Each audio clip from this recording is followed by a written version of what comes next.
I've had many people ask me how I made these monster sculpture keychains.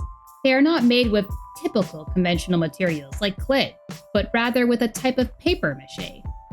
I would then proceed to drop them on the ground to show how durable they are. But paper mache isn't normally that durable, right? Well, the way I made them, I'd argue they're even more durable than clay. I've made art with both kiln hardening and air drying clays before, but I've experienced breakage with both. I've heard some people recommend me other special kinds of clay to try, but I wanted to try really cheap alternatives instead. One made with, well, garbage pretty much. Let me show you how I combined tissue with glue and paint and sculpted them into some pretty fun creations. Like with every art piece, no matter the final form, you start with a sketch. Now, I know I am drawing a frog monster here, a monster that was not amongst my final 9 creations, but I forgot to record my sketching and sculpting phase. And someone had asked me to sculpt a frog after I already did my 9 creations, so I'm just sketching and sculpting this froggy monster just for this portion of the video, so you all know which were the beginning steps that I took to get the final result. Now here's about 20 monster sketches that I drew. My goal was to make all of them, but I overestimated how long each one would take to make, so I only ended up actually sculpting 9.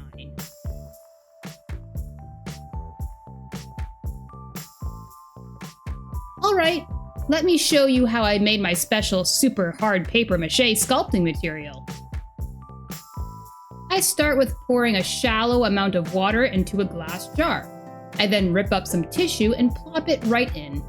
I rip up as much as I think I need for the size of the sculpture. Keep in mind that the water and glue will shrink the size of the amount of tissue that you put in.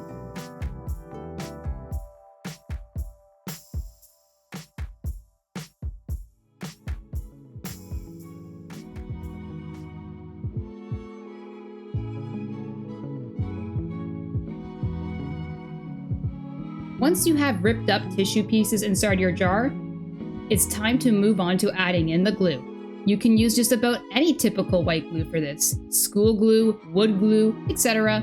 I prefer Elmer's Glue All glue, as it tries the hardest, but school glue as a cheaper option can work as well.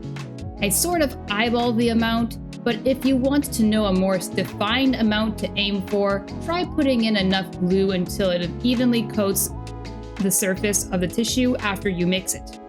Aim for that shiny, slimy look.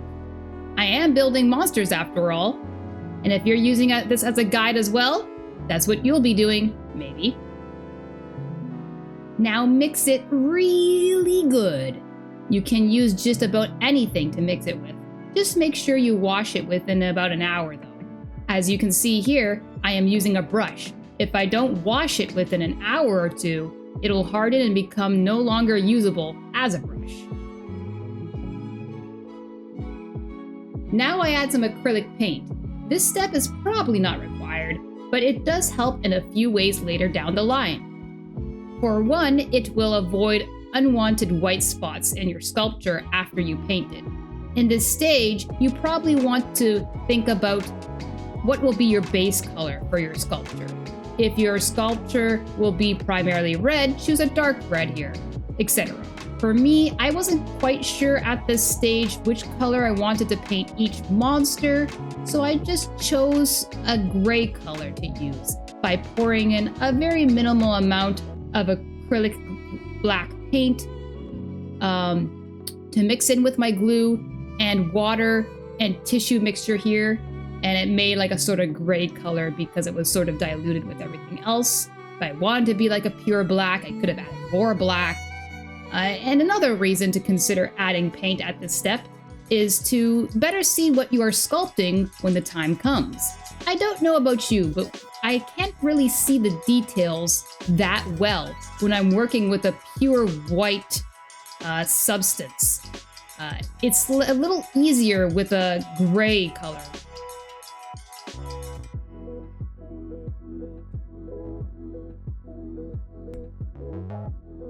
It won't always be possible to fit all of the sculpting material that you need into the jar all at once, so you might have to make batches of it until you arrive at the correct quantity that you need.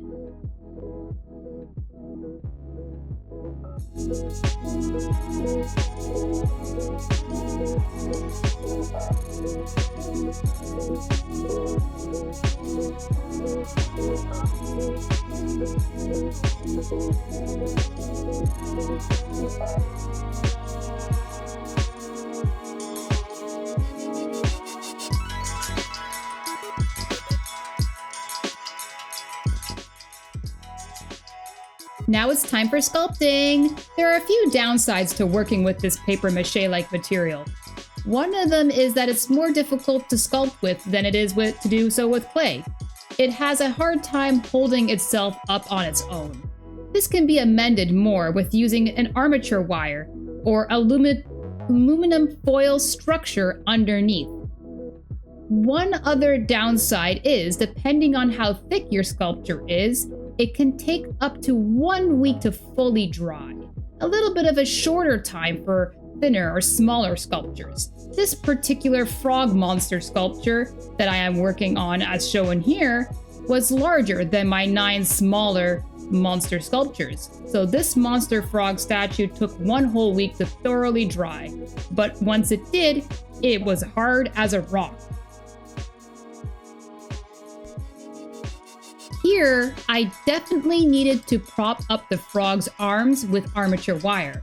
So instead of ripping up some tissue paper, I soaked 1 whole piece into my water, glue, and paint mixture and wrapped it around the wire and posed it into the pose that I wanted the arms to be in.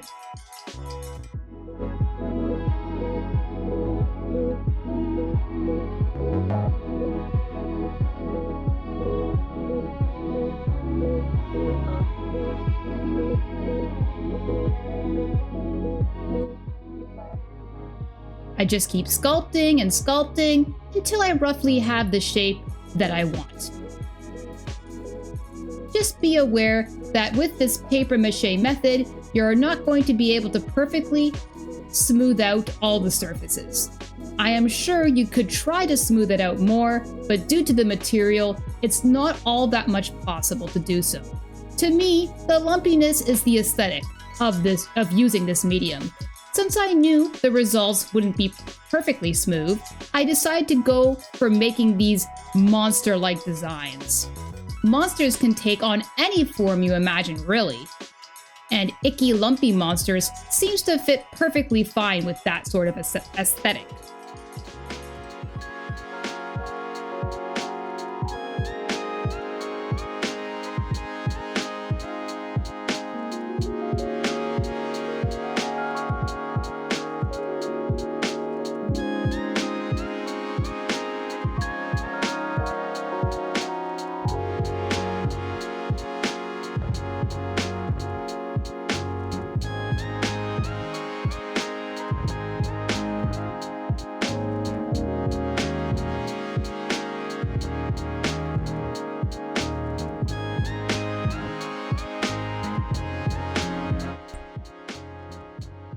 Some pieces have to be made and dried separately to be glued together later, like this monster frog's head.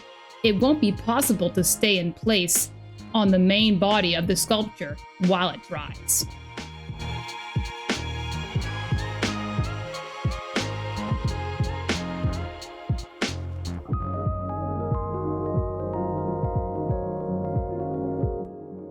Now that I have shown you how I sculpted each monster figure with this frog example, let me show you the next steps with the behind-the-scenes creation process footage for the 9 finished monster designs that I have already finished making. I wanted these to be keychains, but for the first few monster designs, I forgot to add a loop of wire to latch onto the keychain chain. What I had to do then is that I had to loop around a piece of wire to the largest, most center mass of the sculpture, attach the chain, and then wrap another layer of paper mache on top of the wire to cover it up and hide it. If possible, you want to have the whatever you are attaching the keychain to be wrapped around the main body of the object. That way, the keychain is less likely to break off from the sculpture with continuous use. Because fine details can be a little difficult with this medium, some of them have to be added on once the sculpture is already dry. Here I am cutting out pieces of paper into teeth-like shapes and attaching them to the mouth areas of my monsters. For what I'm making here, I found it easier to not cut out itty-bitty tiny individual teeth, and instead I decided to make small rectangular shapes and cut triangles into one side or one edge only. This way I can glue them on as full sets of upper and lower teeth more easily.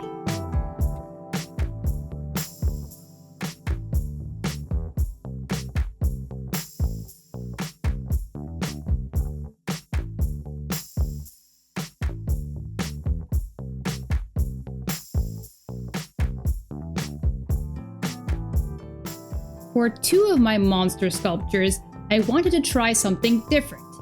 I wanted to try a different set of materials in order to make a few of my monster sculptures.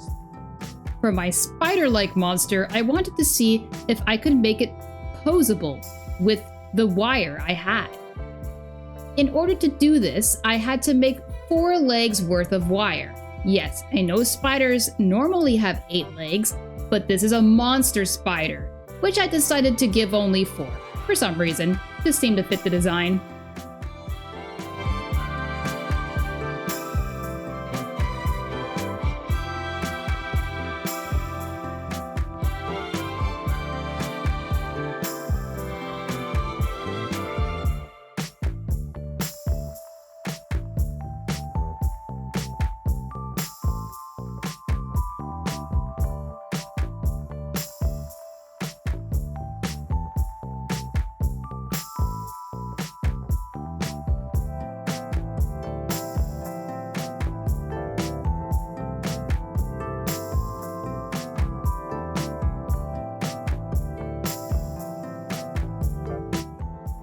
To reinforce the legs, but to still maintain bendability, I wrapped each leg with flexible surgical tape.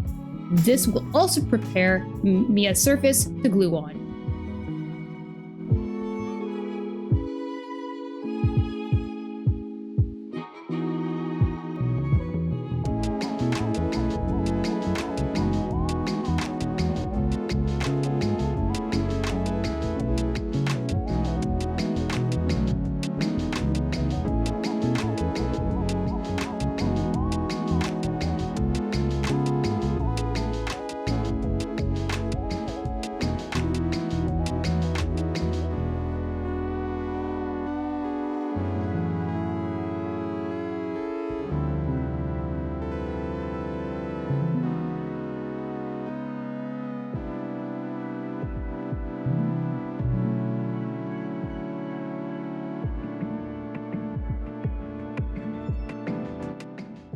Next step is to cover up the legs with more bulk.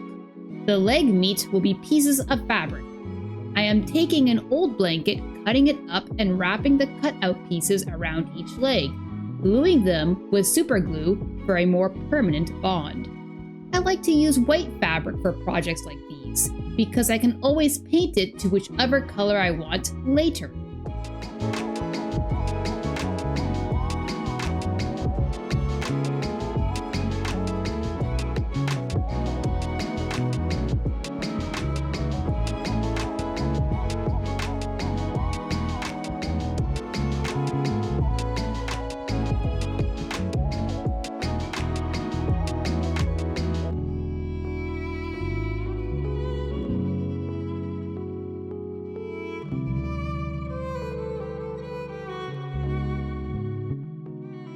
For the teeth on this monster, I decided to make them out of hot glue.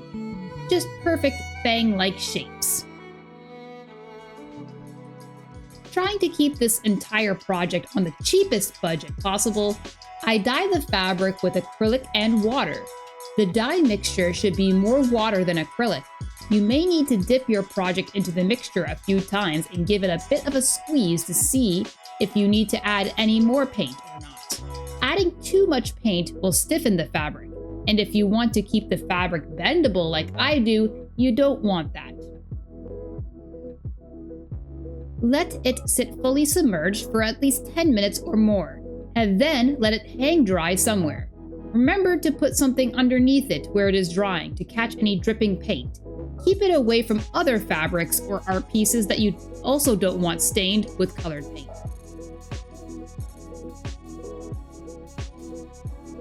In the meantime, I will try this method with another one of my monster designs. In the end, I ended up with 2 poseable monster keychains, and the rest were non-poseable.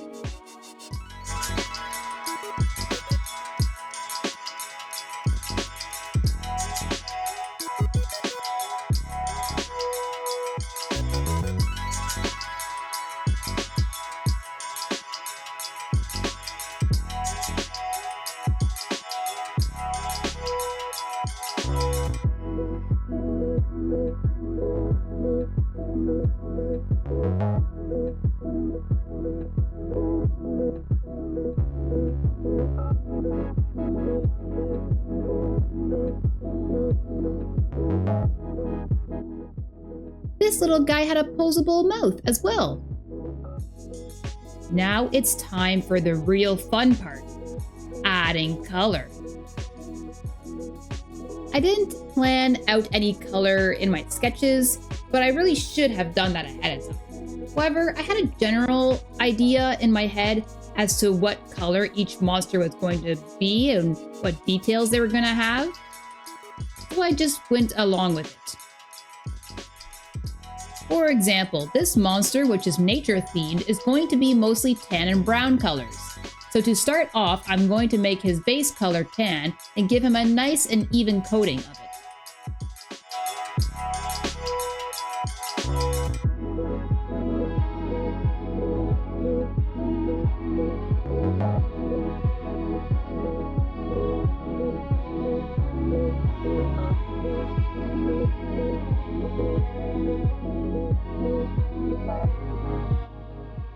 Now apply the same method for each monster, thinking of which color will be their main color and starting off with an even base coating of that color. This oozy monster, I want to be a burgundy. This cluster of 3 slimes, I want to be purple, etc.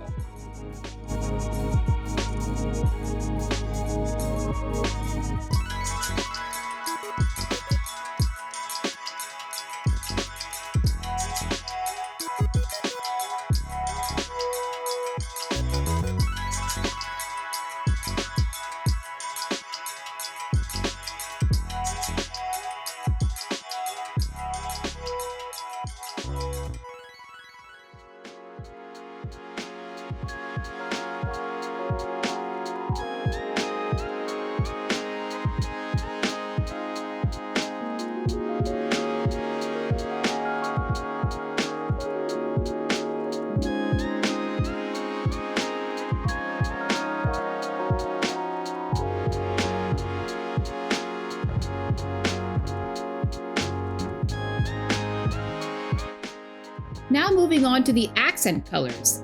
The color of the spider is primarily black, but I want to add a few more colors for some variety. I'm going to speckle on some purple paint onto its legs. Only lightly dabbing it on though. I want the natural texture of the fabric to create that speckled pattern for me.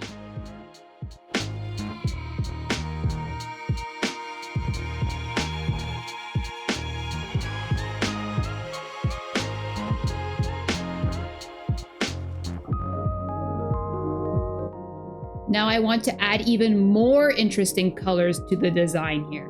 On top of the speckled purple, I want to speckle on some white, then some yellow, but a little less so.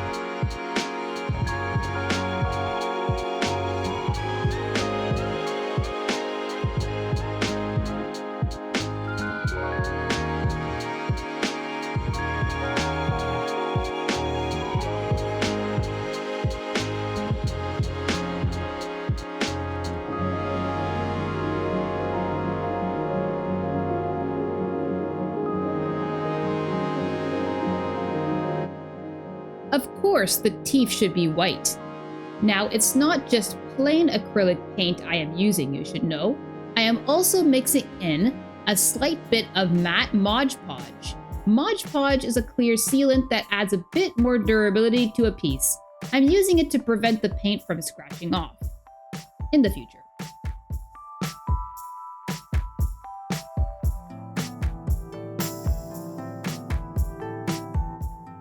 Some characters I am painting here have more detailed color varieties than others.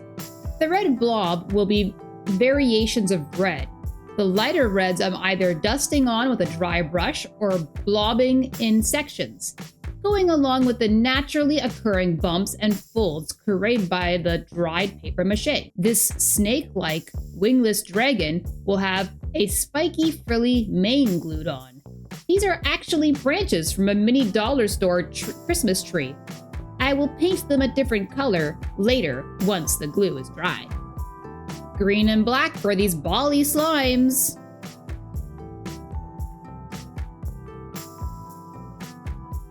Purple, yellows, blues, and burgundies for the spiky turtle.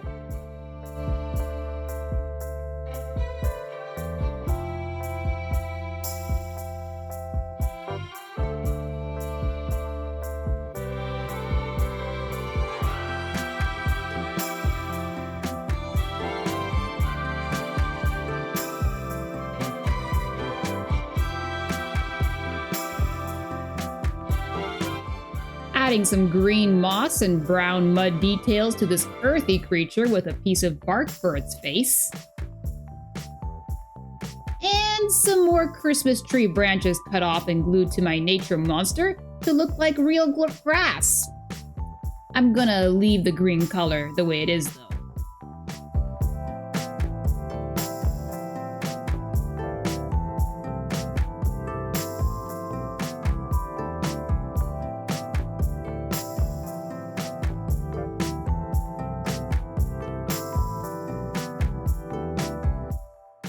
Going back to that other poseable monster I made, he needs a set of teeth.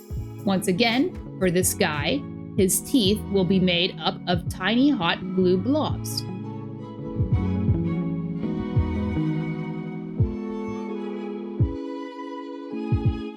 He will have a yellow and brown color scheme as well.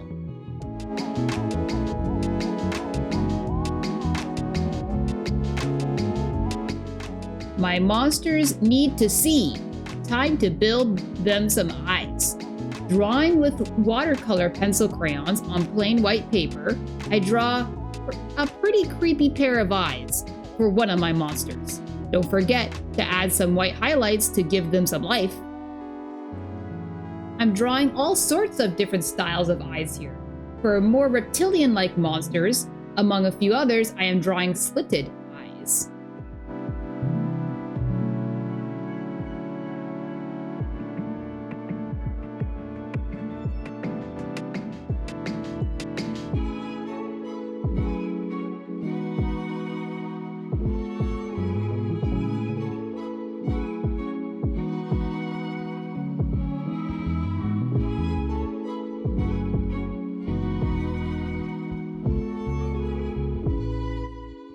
Some monsters will have many eyes, so I have to draw a lot of them.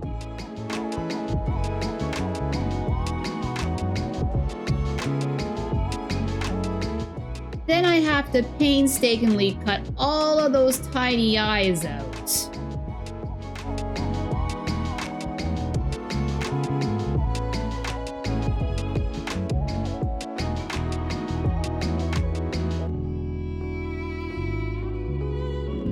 Now time to glue them on.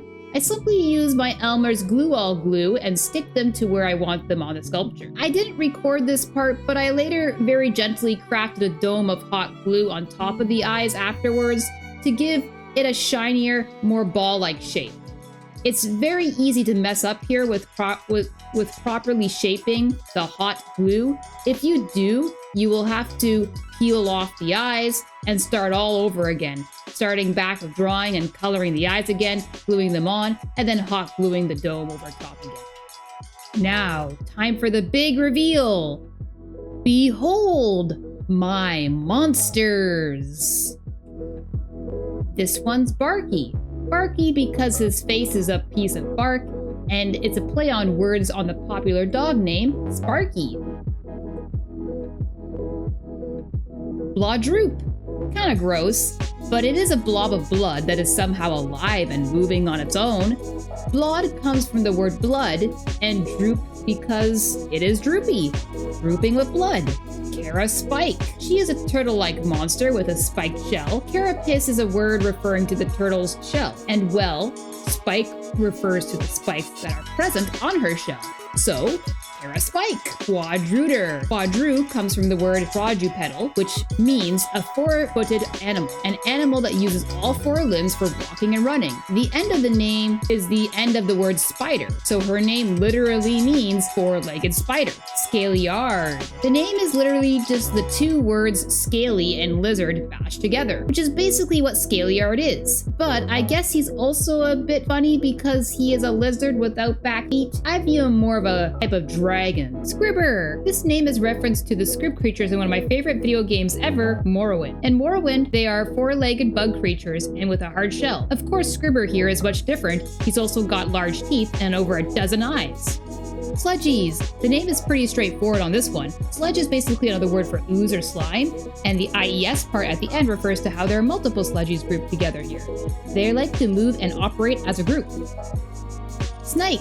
Basically the words snake and sideways combined together. Not exactly because sideways is a long word, but the I of sound of the word flipped into the word snake makes it feel more sideways. This is all in reference to Snake's prominent sideways mouth. Last but not least, triple goopers. Triple because there are three of them. Again, like my Sludgies monster, they move and act like a group. Goopers obviously refers to how they are groupy like slimes, but it's also a play on the word goobers. And that's all. That's how I made my monster keychain collection that I named Moniscules. Here they all are, my monsterific creations in all their glory. They're alive! Thanks for watching, everyone. I hope you are inspired to create something fun on your own as well. That's all for now. Goodbye. See you tomorrow, whenever that might be.